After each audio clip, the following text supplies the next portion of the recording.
የኢራኑ ሱፕሪም ሊደር ሙጅታባ ኻሜኒ በህይወት የለም። ቢኖርም ደግሞ እጅ መስጠት አለበት በማለት እንግዲህ በትናንትናው ዕለት ዶናልድ ትራምፕ ተናግረው ነበር። ዶናልድ ትራምፕ እንግዲህ ባደረጉት ንግግራቸው ላይ ሙጅታባ ኻሜኒ እንደተጎዳ አሊያም ደግሞ ሊሞት እንደሚችል ወር ደግሞ በህይወት እንደሌለ ተናገሩ ሲሆን በህይወት ካለ ደግሞ ሂ ቤተር ሰሬንደር ወር ደግሞ እጁን ቢሰጥ ይሻለዋል የሚል ነገር ነው የተናገሩት። ከራረገው መልስ ምታቸውና የበቀል እርምጃቸውን የቀጠሉት ኢራኖች እንግዲህ በአሁኑ ሰዓት ላይ በሙጅታባ ኻሜኒ ነው የሚመሩት፣ በአያቶላ አሊ ኻሜኒ ልጅ ማለት ነው። አሜሪካውን ፊቷን ከሚሊተሪ ታርጌቶች ወደ ኢኮኖሚክና ወደ ስትራቴጂክ ቦታዎች ታርጌቶች ቀይራለች። የምትመለከቱት ካራጋ አይላንድ የሚባለው ላይ እንግዲህ የኢራን 90% በላይ የሚሆን የኦይል ወር ደግሞ የነዳጅ እንቅስቃሴ የሚወስድ ነው ደሴት ነው። ታዲያ እዚህ ደሴት ላይ የሚገኙ የተለያዩ አሴቶችን መምታት እንደምትችል እና ከዚህም በኋላ ደግሞ ፎር ፋን ነው ደግሞ ደስ ላላቸው ብቻ ሊደግሙት እንደሚችሉ የተለያዩ መረጃዎች እያወጡት ነው የሚገኙት ዩኤስ ፎርሶች ማለት ነው። ከዚህም በተጨማሪ በሳውዲ አረቢያና በባህሬን ሊካሄድ የነበረው የፎርሙላ 1 ነው ደግሞ የመኪና ውድድር ያው እንግዲህ ግራንድ ፕሪ የሚባሉ ውድድር አላቸው በየዓመቱ የሚካሄድ አይተንክና ከአፕሪል ወር ላይ ይካሄድ የነበረው እንግዲህ በአሁኑ ሰዓት ላይ ካንሰል መደረጉና መያዙ የተነገረ ነው የሚገኝ። ፎርሙላ 2፣ ፎርሙላ 3 እና ፎርሙላ 1 የሚባሉትን እንግዲህ ቦታ እስኪመረጥላቸው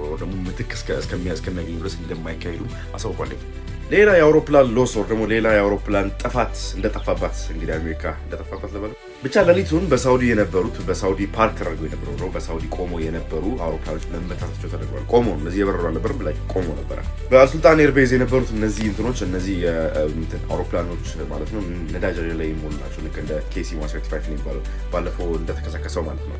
አውሮፕላን ውስጥ የነበሩ 6 ክሩ ሜምበሮች ከዚህ በፊት የተከሰከሰ አውሮፕላን 6 ክሩ ሜምበሮች መሞታቸው ተነግሯል። ስለዚህ እስካሁን ድረስ የአሜሪካን በዚህ ጦርነት ላይ ሉዝ ያደረገችውን ወታደሮች 11 ምናምን አስገብቶታል ማለት ነው። የእነዚህን አውሮፕላኖች ጥቃት የዘገበው እንግዲህ ዋል ስትሪት ጆርናል ነው WSJ እሱ ነው የዘገበው። ከተለያዩ የኦፊሻሎች ደግሞ ከተለያዩ ባለስልጣናት ሳይት አድርጌው ደግሞ እነሱን ዋቢ በማድረግ ነው ይህን ዘገባ የሰራሁት ብሏል። ብቻ እነዚህ አውሮፕላኖች ፓርክ በነበሩበት ወር ቆሞ በነበረበት ነው እንግዲህ የላቸው ላይ ጥቃት ደርሶባቸው የተጎዱት እና 5ቱም አውሮፕላኖች ለመብረር እንትን አይላቸውም።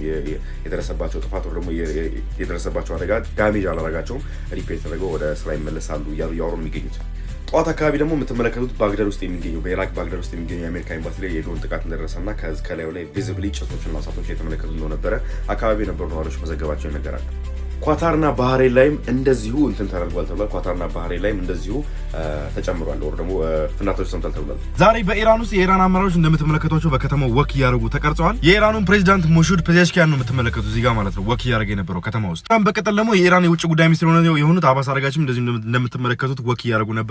በኢራን ውስጥ ትልቅ የሆነ ከባድ የተባለ ሰላማዊ ሰልፍ ነበረ። የእንትናን ለመደገፍ ወር ደግሞ ገቨርንመንቱን ለመደገፍ ሰፖርት የሚያደርግ ሰልፍ ነበረ። የተለያዩ አመራሮችም እንደምትመለከቷቸው የፓርላማው ስፒከርም ሳይቀር እንግዲህ ዛሬ በኢራን ከተማዎች ላይ ወክ እያደረጉ ነበረ። ከጀርባቸው በስነ ስርዓት የአሜሪካና የእስራኤል ኤርስትራይኮች ከጀርባቸው ይሰማ ነበር ሲፈነዳ፣ ግን ያለምንም እንትን ሳይፈሩ ወክ እያደረጉ ነበረ። አሁን በሚካሄድ ጥቃት ደግሞ ከኢራን የተተኮሱ ሚሳይሎች በእስራኤል ከተማዎች ላይ እየደረሱና በቴል አቪቭ ላይ እየደረሱ እንደሆነ ተነግሯል። እንግዲህ እነዚህም የክለስተር ሚኒሽኖች ደግሞ አየር ላይ ሲደርሱ የሚበተኑት አይነት እንትኖች ናቸው። ደግሞ አየር ላይ ሲደርሱ የሚበተኑት ሚሳይሎች ናቸው። እንግዲህ አሁን እያየናቸው ያላቸው የተወሰኑም ኢንተርሴፕት የተደረጉና የተወሰኑት አየር ላይ እየቀሩ እንደሆነ፣ አንዳንዶች ደግሞ አልፈው ኢምፓክት እያደረሱ እንደሆነ መረጃዎች ወጡ ነው የሚገኙት። እንግዲህ ልክ ፎቶና የቪዲዮ ማስረጃዎች ሲወጡ ደግሞ አብሬ ማቅረብላችሁ ነው ማለት ነው።